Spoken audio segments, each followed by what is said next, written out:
Welcome to Diets Are Fattening. Today I'm going to talk about the three big things I learned, or I should say relearned, reinforced from a trip I was just on where I was in several different countries, and how it has completely re-energized me, although honestly I didn't need it, on making this Diets Are Fattening message more prominent, because the people who are suffering from diet mentality are everywhere. Of course, I live in the United States and I know it's big here, and I've been to other countries and seen it, of course, but again, I was on a cruise ship where food is a big part of it, and so I have some perspectives on that I want to tell you about. So I've been away for a couple weeks. It's great to be back with you. Thank you to all my new subscribers. I really appreciate it. Finally broke over 1,000. Makes me really happy because I know the more people have subscribed and views I get, the more people are going to see this. And boy, do I wish I'd seen this when I was younger and had these thoughts that, wow, something's wrong here. And I would have loved to see someone really say what's wrong with dieting, why it doesn't work, and what to do instead, which is what this page and my website, etc., are all about. Okay, let me get back to the three things that I really wanted to tell you I took away strongly from my trip. First of all, I was sitting in one of the restaurants, one of the many restaurants, and this was like a lot of families and such. I was with a big family and lots of families, and I was listening to the table next to me because I'm always kind of listening to attitudes towards food, and it made me so sad because going around the table, they were joking and having fun, but they were saying, well, I've already eaten this, so I might as well, and they just kept going on this tangent and laughing, and they were again having fun, but I know the heartache that's going to come later from this fun, which was, well, I already had this, I might as well have that. Oh, well, I already ordered this, I might as well have that. Well, I've already been to the buffet 3 times, and they just kept one-upping each other, and it was cute. But what is happening there is the whole reason that people gain weight on cruises or in life in general, and it's that not staying in the present. It's where overeating a little, maybe a couple hundred calories, maybe having a little bit of dessert, and you're like, oh God, I might as well eat the whole thing. Where it goes from something that would be no big deal to something that causes you to wake up the next morning heavier, like by a couple pounds or something, because you've all bloated and you've gorged on things because you weren't good. So you weren't good, so then you become bad, and there's no happy medium, there's no middle. And it's so important, and it's the tool that you use to stay in the middle is staying in the present. In other words, the minute before and the minute that you're going to come to in a minute are not related to what you're doing right now. Now, some things in life that doesn't work for, but when you're eating, it does. Was I just good or bad? I don't know. Am I going to be good or bad? I don't know, and I hate those words, but I know that's how dieters, including when I was a dieter, we think. So no, it's right now. What is the one question? Am I even hungry? Do I even want to belly up to the bar for another plate of food? Or am I doing it out of desperation? Well, I've already done it, I might as well. And that's the message. I might as well. I've already blown it. I've already been bad, so I can't be good, so I might as well be really bad. And that is where binging happens. That is where rapid weight gain happens, because you just throw everything out. You throw it to the wind. Okay, I'm on a vacation with my family. I'm not going to suffer. I might as well just totally blow it. So when I get back, I have no choice but to go on a big diet again. It's such a waste of time. Obviously it makes you heavier over the long term because you think in your head, well, I'll just do this and then I will diet. Okay, but remember that dieting doesn't work. Dieting makes you lose a little, gain more eventually. So there's the harm done in that little sequence of eating by that family, harm, relative term, is that they, instead of just enjoying the bounty and the amazing, luxury of having all these food choices and all this food and being with your family on a cruise and all that stuff, it turns into a negative. It turns into, oh, I've already done this. And later on that night, they're sitting in their rooms going, oh God, and there's a chocolate on the pillow. Oh, I might as well eat that. That's what happens when you have a diet mentality and you take it on vacation with you. And if you have a diet mentality, it goes everywhere with you, by the way. So, I wanted, of course, I didn't even get close to doing this, but I wanted to just go over and say, hey guys, are you, I wasn't going to do that. My point is that this is what distorts our relationship with food and eating and ruins events and then ruins your body, okay?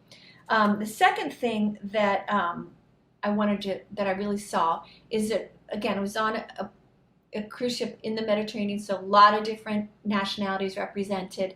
And used to be years ago, 20, 30 years ago, when I would travel, I would notice a big difference between Americans and everybody else in terms of how they ate and, house size and all that stuff. It's just everywhere now that a diet mentality, because I guess of the diet messaging that originated in, I think, the United States and UK mostly, is now everywhere. And it's like a cultural thing. Oh, what do you do to be thin? You diet. And that's completely wrong. You don't diet to be thin. You diet to be a dieter. But it's everywhere, across the board, all the different nationalities, ethnic groups I saw, it's everywhere where people are overweight and eating more and enjoying it less. Okay, so it's everywhere. It makes me really sad. And I was in South America earlier this year, and I know I talked about it then too. It's freaking everywhere. And then I saw this. This is the third thing. This actually wasn't on the trip. This is when I got back. And it was on a French restaurant near where I live. And it was talking about enjoying food and enjoying the beauty of being with your friends or family and the beauty and joy of food, which I guess the French have done the best perennially, most people, or a lot of people would say, maybe, or known, for enjoying food and stuff. So, like, we've lost that. And we're into this all or none, I'm good or bad, food is scary, food is evil, I'm bad if I eat it, all that mentality. And I want to tell you guys, if you're listening and are going, thinking, well, what are you really talking about though? What's the other option? And if you guys have been with me for a while, you know the other option I'm going to say is to renormalize your relationship with food and eating. Stop listening to all the crap that's out there, all the gurus who, plenty of them are heavy, by the way, who talk about weight and talk about nutrition, and reconnect with your body. And the most beautiful thing you will find with a healthy thin mentality is that you will eat healthful foods. And I like to show, and when I did the What I Ate Wednesday, that I eat some junk, because I don't want that to be, I want you to understand that it's not about good food, bad food. It's about a good relationship with food. It's about, that's not going to hurt me, that little sweet treat. I'm going to really love that. But that doesn't mean that I'm going to gorge more when I get home because I was already bad. And it means that when I go out to dinner, I don't eat a specific food because it's good for me. I eat it because I crave it. And you get into that rhythm of harmony and taking care of yourself in that way, where instead of fighting, being negative, rejecting, and all the stuff that goes with the diet mentality, you're embracing your life with food. You're embracing that. And if you're going, well, that's all fine, but really I just need a structured eating program. No, you don't. No, you don't. It's like that's like someone who is not handicapped saying they need a wheelchair. No, you don't. Someone who, there's a very, very, very few people who don't have satiety. There's something wrong with them and they never know when they're full. That's not you, most likely, right? So don't sit yourself in a wheelchair. You don't need it. Connect with your body. Get your legs up. Get your healthy mentality going. So you know how it is to eat, how it is to not eat. So years ago, I went on a cruise, long before I was 40, before I started doing this. But I have a really good memory for everything. And I remember feeling so cruddy on a cruise. And it was actually right before I started a healthy thin mentality. I was thinking about one before that, but I've not been on a lot of these. But it was a pivotal moment for me coming back from that after like working really hard to get in shape and feel great. And coming back, I think I was like 8 or 10 pounds heavier, crazy amount.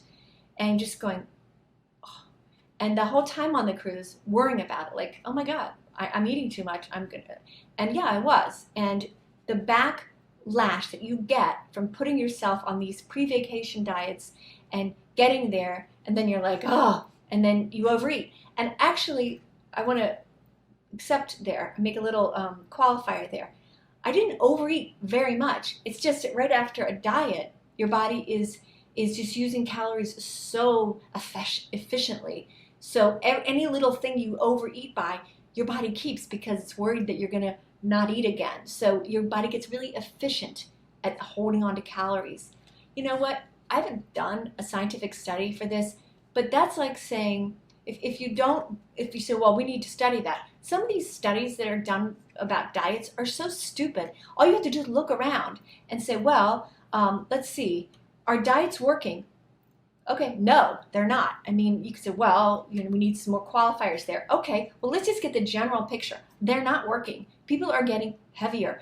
Are people on more diets? Yes. Are people exercising more? Yes. Are they losing weight? No. People who are thin and fit are, in my world that I see, are really rigorous, and it's a huge part of their lives. It's not joyful like I would want it to be. And they're rigid about food, or they say, well, I run so I can eat. All these kinds of things. Folks, it's broken. It's broken. It's broken. Get out of that wheelchair. Connect with your healthy, thin mentality so you can go on vacation like I just did and have zero worry that you're going to gain weight. Zero worry. How do I know? Because I've been a diet mentality person on many vacations and cruises, just like I was just on. And I've been a healthy, thin mentality person, and I've worked with a lot of you guys. And it works. It works. It disconnects you from that fevered, anxious, good, bad mentality, and it gets you into a rhythm of bringing nutrition and wonderful food into your life because you want it. And not eating, when you get back to your hotel room or whatever, and there's a chocolate on the pillow, you don't automatically shove it in your mouth. Now, chocolate on your pillow, that's not harmful in itself. It's small. But when I was a dieter, I would never have believed that. They put one on our pillow every night, and without thinking, I didn't think, oh, I just put it on the nightstand. And I just noticed at the end of the week, there were like 5 or 6 of them there. And I was like, wow, that's just so weird. I would never have thought I would do that. And if you're going, oh, she's just one of those weirdos who doesn't like food or chocolate. I love food, I love chocolate. But it just never was what I wanted when I was going to bed. And that's the difference. And I was just like you. I would be, oh, chocolate on the pillow, yay, I'm going to eat that no matter what. I was like that. But when you stop restricting yourself and you say, anytime you want some chocolate, you can have it. No big deal. When you're hungry. The chocolate on your pillow at night is cute, but you don't eat it unless you really want it. And I just never really did. And on another day in another hotel room, I might. It's not like I'm never going to eat that. It's just, I just noticed it, so I'm sharing it with you. This is kind of a long one because I've been away and I'm all revved up, I know. But I just want to tell you that what I'm telling you is smart. It works. It makes your life so much nicer. And it makes me sad that so many people, including people who are with me, are so stuck in a diet mentality and do not fully enjoy their lives because of it. Because I don't care who you are, what you do, food is really important. It's important like breathing, like everything that your body needs to do that frequently. It's really important. So visit my website, join our private group. You can make this change. If I can do it, and I had no one to help me, really, if I can do it, you can do it because I'm here to help you. I'm here to help you from the bottom of my heart. I'm here to help you. And I do have a workbook and a book available for you. I hate saying that because it sounds like I want you to buy from me. I want you to do well. And this is a tool that I've created to help. So please like, share, subscribe. Help me get this message out. If you know somebody else in your life who is suffering from a diet mentality, pass a little link on. I always say don't get into a big argument with people about this because people who are on diets are, really, revved up on that. And I, it's very hard to talk to someone who just lost weight on a diet because they think this is it. This is the one. See, look, I finally found it. And we all know what really happens is, give it a month, a week, a year, and they're back. They're back to the same way they were before. Okay, great to be back with you guys. I missed communicating, and I hope to see you back here soon. Thank you so much.